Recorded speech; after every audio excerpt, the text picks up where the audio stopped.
Welcome to the Difference of 13 podcast, where we make a difference by doing it differently.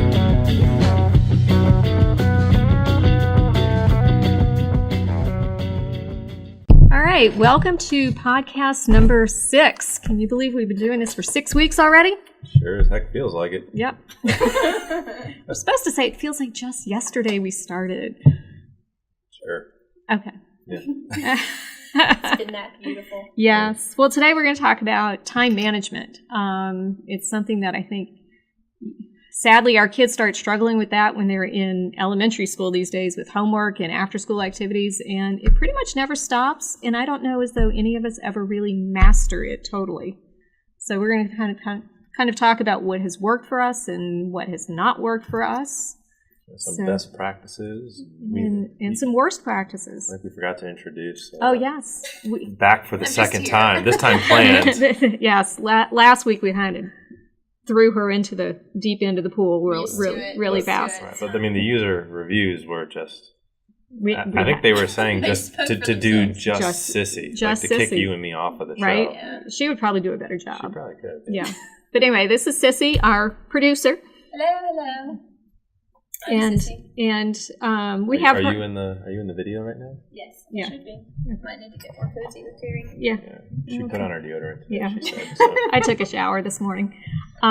She doesn't go to the doctor until next week, and then after today she's not showering, so she looks sick. So they give her what she needs. Right. So you got to look sick when you go to the doctor. If you look healthy, they don't do a thing for you. Episode, was that 4? I think it was 4. Yeah, go back and listen to episode 4 if you want to know how to get any drugs that you're requesting. You need to look and smell sick. I definitely know how to not get them. But anyway, look healthy. We have Cissi here because we're talking about time management. And Cissi is juggling work and grad school, which that requires a tremendous amount of time management. Plus, she keeps Chris and I on track with the podcast and social media and a lot of other things. So that's the number of schedules I get from Cissi. That's why I love her. She tells me what I need to do when I need to do it. Yes. It's awesome. So let's kind of go around worst time management. Basically, how has it hurt me the most? Yes, an instance where it just totally... I can think of many. My wife can probably tell you many of them. Lauren probably has a list. It usually ends up where I always try to do too much. So... I'll say yes to everything. Mm-hmm. And then... Really, Lauren, I'm leaving at 5 o'clock. Yes. 5:45.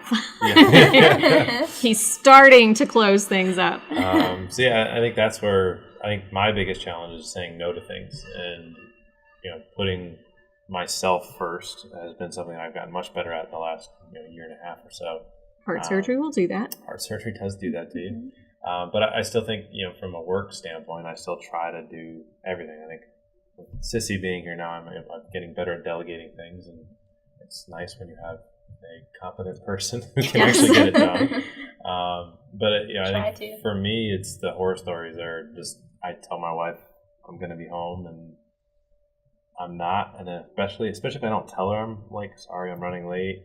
Ooh, man, you don't want to see a New York Italian angry. Nor do you want to be on the butt end of that. But so I'm trying to get better at that. But I think that's where I struggle is just saying yes to too much. Cissi? I was just thinking along those lines, particularly in grad school, because I'm in grad school online, and we have group projects, so you never really know who you're going to be with, and then especially in the summer session, you only have 5 weeks for a class. Before you know it, you have something due. And if you haven't met each other, you don't know what everyone's strengths are. And then you put it off until last minute. And then before you know it, something's due the next day and everyone's scrambling. And like Chris, I have the ability to take on too much.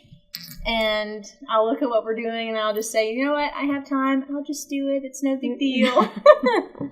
But that can kick you in. That can kick you back. So you have to learn where to stretch yourself, and then where to say, "Is anyone else good at doing this? Can you do this time?" or something like that. So time management and group work projects in grad school has been kind of tough. Group projects are tough. I hate group projects. I as a parent, I hated them for my kids. I was not a team player in those. No, fortunately, back in the dark ages when I went to school, group projects weren't such a big deal. That's a fairly new phenomenon. But when was that? We had stone tablets, Okay. and I rode a dinosaur to school. Really? What kind? My son would be interested to know. Triceratops. Oh, it's his favorite. There you go, just for Lucas. But you can learn a lot from them too. Yeah, I think schools kind of go overboard with them. Yeah, they do. It's a bit much. And I think in my opinion, I think my biggest issue was you get put, I think you spoke to me a little about this, is you get put with people who they know they're in a group and that there's going to be that driver in there who's going to do all the work for them. And there's no consequence for them if they don't do Everybody it, gets the same grade. We actually had to take a survey. I think I was telling you the survey where you say what your strengths are, and if you're more of a leader or a follower, you can kind of do both. And then this survey would automatically choose who was going to be in each group. So you have a group of 4. One's going to be a leader. One's going to be very, very much a follower, and then the rest of them somewhere in between. So if you say that you're a leader, you're kind of getting put with people that need you. Right. And you're signing up for more work. Yeah. So. That's where I think schools are missing an opportunity there. Do a style assessment, right, and educate the students on, hey, these are what people are in your group. This is the way that you communicate with them. And if you don't do what you're supposed to do, designate somebody that they can fire them. Right. You know what I mean? Yeah. Like make it real life. That's real world. Like that would be nice. Yeah. Get fired out of my group. And if they get fired, maybe you do where they have to do a corrective action or something. But if they get fired, then they get a 0. Yep. Right. So I think you better step it up. Yeah. So, well, my time management, I'm going to throw my son under the bus, and he's going to love me for this. But when he was in high school, he was taking an AP class, and every quarter they had to do a 10-page paper. He was a sophomore in high school. He had never done a 10-page paper before, and he waited until the day before to start the 10-page paper. After I wanted to stab him, I was like, all right, dude, we got to get this done. And he stayed up all night, turned in the paper, got a B on it, by the way.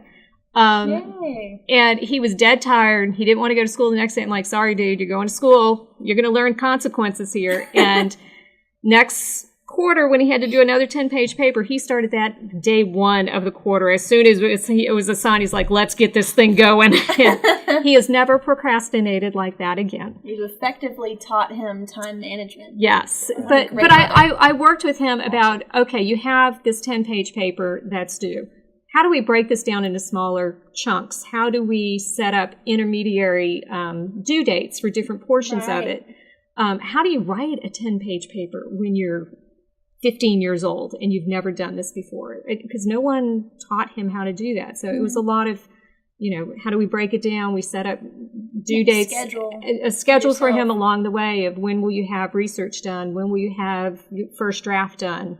And he learned that he always sets his due date like a week ahead of what it actually is, in case he gets sick, in case he wants to go, a trip comes up at the last minute, so that he has a buffer in there to work around that. And he's now in grad school, and he's got to do a thesis paper to graduate, and he's already got it pretty much done, and I think he's still got a semester or 2 left, so he's not waiting to the last minute. He did such a good job. I mean, I think the 2 points I took from that were, number 1, you made him still go to school. Yes. I actually had an athlete this morning who stayed up till 3 a.m. because he had to register for his classes.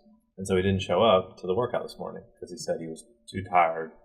Like, when you're at school, you don't show up for a workout, that coach, you're off the team. Yeah. And I think, we, particularly for kids and for our kids, we need to, you got to be a hard ass sometimes. You got to make an expectation, make them live up to it.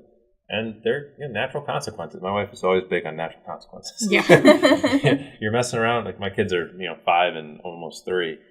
You're messing around on that chair, you screw around, you fall down, get yourself back up. Natural consequences. I told you shouldn't have done that. Ouch! It hurt. Yeah. Okay.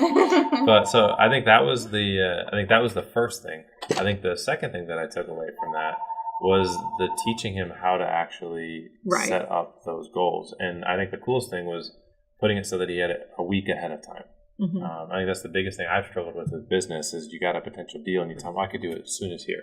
Right. And then and you don't give yourself any buffer. And now, we're launching our second location, and I told them basically a month later than I was really thinking we could get it done, just so that we had that buffer. Right, because you never know what's going to happen. Well, you employ me, and you never know when I'm going to end up in the hospital. So, we have to have a little wiggle room there with timetables, and it makes things less stressful if you have a little extra time, and things happen, so you have to be prepared for that. Yeah, and I think as a parent, I think that's just so critical, and something that we can all take away from you there is empowering your son or daughter to be successful, teaching them what is time management, how do you structure this around what you need to do. I think anybody who owns a business or who's been higher up in a management position, and you have projects and due dates, and you have to manage people. You have to block your day out in terms of certain days, certain times of the day. I'm going to work on A, B, and C, and if you don't, you just end up running around with a chicken like your head cut off. Yeah. And that idea of, when I get caught up on everything else, then I will get to that. I know I'm struggling with that right now with a couple of projects I need to get finished. Little short-handed on the operations side right now, so I'm having to do a lot more of the day-to-day tasks, which don't allow me the time to work on some of the bigger projects that I need to focus my attention on. And I think I'm going to have to just block out some time and say, this is it on this day from 1 to 5. This is all I'm going to do, and everything else is just going to have to wait. I think, where have you seen, Cissi, from time management? Where have you seen that? Where have you been successful? Let's go there. Where have I been successful in time management? I think it's all about scope and figuring, the schedule we were talking about, looking forward and really planning out what you need to have done by certain times. Mm-hmm. Whether that's in school and you have assignments going throughout the semester and you need to study during these days so that you can go to a wedding these days, or if it's in fitness and you have a certain goal you're working toward and you want to be at a certain BMI at this time, what you have to do in order to get there, and setting those small goals to reach the bigger ones. So where I've been successful is when I've really taken the time to look forward, and I always look at my calendar and figure it out and write it down, or else I'll forget. So if you look at my calendar, it's full of stuff and notes and stickers. But yeah, when you look forward and take the time to set those small goals, and then actually reaching those goals is a whole other story. Yeah. I'm a big fan of the Google Calendar.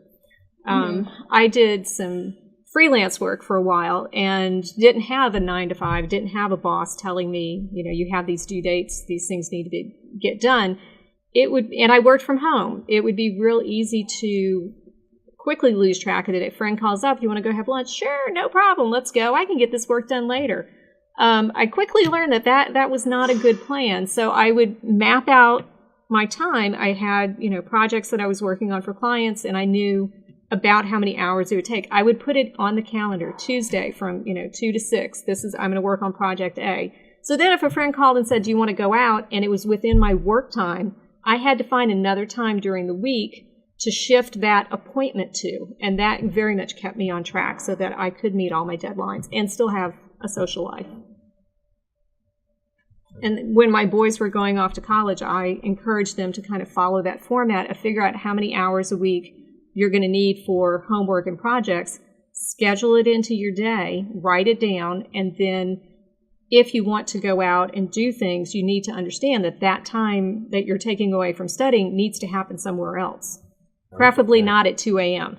Yeah, well, I think that's I was talking about my athlete earlier, and that's his issue right now. Is his response to me was, well, I went out and played 36 holes yesterday. It's like, well, when you woke up in the morning, you knew you had to register for classes. Right. Mm-hmm. You made the decision to go play 36 holes, mm-hmm. and then that maybe takes 8 hours. So if you went out at 8 a.m., you're still done by 4. What the heck did you do for the next 8 hours from 4 to 12? Yeah. And he says, well, I went food shopping. That took longer than. Okay. How long does it take to food shop? Right. So I think that's where I think what Cissi's saying, like having a calendar, planning it out. I know we've talked a lot about that with our social media.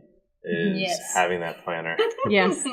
Which we're just getting the hang of. Yeah. Hootsuite is a beautiful thing for all those listeners out there. Yeah, but I mean, that's the struggle you've had, right? Is like we have like on the Google Calendar, right? We have our social media plan, and Monday is going to be this, and Tuesday is going to be that, and even with that, it comes to Saturday, Sunday, and life happens, right? And it's oops, and then you get the text from me saying, Instagram ? Smiley face. Yeah. But I think it's all part of a learning curve, and I think, but we can't expect kids and people to just know it.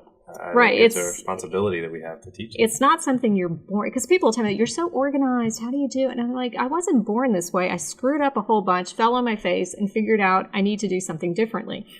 I have to write it down. I have to plan it out. I have to have it, set out for the whole week of what's going on. Otherwise, it gets lost. Well, I think when you have better time management, especially for me, what I've noticed is trying to juggle, being a father and a husband and running a business. And now at this point, we have 10 or 11 employees. I left you out. I'm sorry. I think it's 10 or 11. There's a bunch of us. But trying to manage all that and then manage our projects of what we're trying to grow. And for me, if I don't have it on a calendar and have that, if I don't have it's almost having that time managed and planned out, for me, gives me a sense of calm, and that I can shut down my computer on Friday and go home. And even though it doesn't stay shut all weekend, there's at least I can enjoy Friday night. Right. I can sleep, and I don't wake up in anxiety of, oh my gosh, did I remember to do this, or what do I have tomorrow? Did I need to do that? It's on the calendar. I know it's there. It's going to be there when I wake up, and it's going to remind me what to do. And I think that's the learning curve of screw up. Right. I had, when I first started the business, I'll never forget, I had a guy call my phone. It was 6:13 at night. I was at home with Lucas. Had just been born. He was maybe not even a year. And he calls and he says, so I'm standing at the shed. So when we started, I actually had a shed on a driving range. So there weren't really any lights there. It was late enough in the wintertime where it was actually dark. So this guy is standing on the porch of that shed in the dark on the phone calling me saying, so I'm here. I had us down for an appointment. Are you like in the pro shop? Where are you? Oh, no. And I'm at home with my son 15 minutes away. I go, oh. Bleep. Yeah. And so I jump in there, and that was like the worst feeling. Stomach like in your throat, like, oh my God. And I didn't have a good system for scheduling or for reminding me or for reminding them. It was a point in the business where I might have one or two appointments in a day, and they were so spread out. But that was a turning point for me. That was, okay, I need a scheduling system. Right. Kind of like an organizational system. Right. I have another story coming from that. So first, straight out of college, went to work for this director in London. And I had heard that he was a stickler about being on time. So I knew, be on time, Cissi, be early. And so he told me to meet at a Cafe Nero, which is kind of like our Starbucks, but to meet at the Cafe Nero at Turning Green something. They call that street like Turning Green, I think is what it was called. It's like a subset of London of something like that. And so I typed into Google, being directionally challenged, Cafe Nero, Turning Green. And so I went there. I was 30 minutes early. I bought myself a little coffee, and I got one for him, and I had a little thank you note saying, thank you for inviting me. I'm so glad to be here. And I was sitting there. I was looking at my watch, and I said, I know this dude's going to be early. And then about a minute until time we were supposed to meet, I realized, oh, goodness, there's so many Cafe Neros. I'm at the wrong one. Oh, no. Oh, no. And so I packed all my stuff, and I carried the coffees, and I was like running with coffee in my hands, which is like the first lesson of coffee holding, that you shouldn't be running with it in your hands. And it goes all over me, that as it would happen. And I get to the other Cafe Nero, don't see him. And then someone sees me looking confused, and they say, we have a basement too. And I said, okay, good. Go down to the basement, and I got lectured. First time ever meeting this guy. Oh, that's the worst. About time management and how I need to have directions planned, and I need to be there. I need to have notes, and I can't have coffee all over me. And it was just the worst. So that's That's probably the worst organizational scheduling, time management, all of that. Yeah. That's a rough way And I was to start. told in advance, be there early. You tried. Oh yeah, You tried. I tried my hardest, but sometimes you can do all that you can, and things just happen. Yeah. Yeah, and you did all the right things. You just didn't realize that there were more than one. Right. It's a great example of you know what you know, but that sometimes you don't know what you don't know. That's a good story. Yeah. So I think any other kind of final words of wisdom? Time management. Any good stories? I don't know if I can beat that one. Yeah, I think that gets the prize for the day. Yeah. It's just, I write everything down. I love Google Calendar and Google Tasks. I have stuff on my task list for like 2 years from now.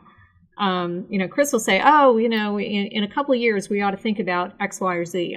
Let's put a task in there because in 2 years, I'm going to forget. I'm not going to remember that. So, you put in tasks for 2 years in advance? Yes. And I do it on my personal calendar That's too. why she's the director of operations. Yeah. I have in my I guess that's what's so good about having is it Google Calendar you use? Yeah. Yeah. Google was not going anywhere, I hope. I hope not, because my life will crumble and fall. But I use putting my appointments in there with the location because my phone will actually tell me when it's time to go based on the traffic between point A and point B. That's awesome. And I love technology. Scares me sometimes because it's like, it's time to leave. Oh, okay, let's go. Thank you. That's awesome. Cool. Well, any other thoughts? No, I think just have a plan, break it down, write it down. And take the time. And then read it. Yeah, that's, Make sure you're correct. Don't run with coffee. Yeah, don't run with coffee. All right. Well, thanks for listening and watching today. As always, you can follow us at Par for Success. Twitter, Instagram, Pinterest, Facebook, our website, parforsuccess.com. And do we have any links? We'll put a link to Google Calendar for everybody. Yes. If you can't find it on Google. Yeah. Google has not paid me for this endorsement. Yeah. And if you guys do have any other suggestions of time management, things that have worked for you, I've actually used called the Panda Planner. I could put a link in there. That helps a lot with daily goals, actually getting talk about living in gratitude, those sorts of things in there as well. We'll talk about that in another episode. But check out the links below, and we will see you guys later. Bye.